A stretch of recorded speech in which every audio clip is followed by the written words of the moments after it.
Marta, anong nangyari? Patay na ang kapatid ko. Dalhin mo ako sa libingan.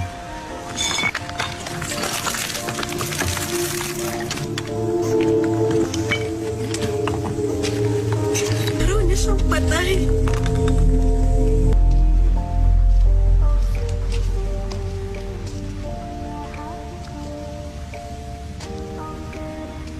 Lazaro, ang sino mang mananalig sa akin,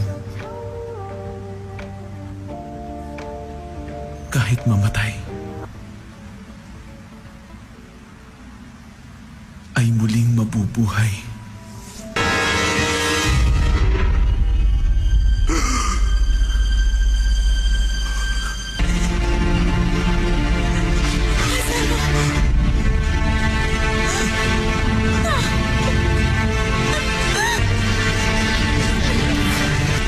Sino mang maniwala sa akin ay hindi mamamatay. Maniwala kayo sa akin at makikita nyo ang kadakilaan ng Diyos.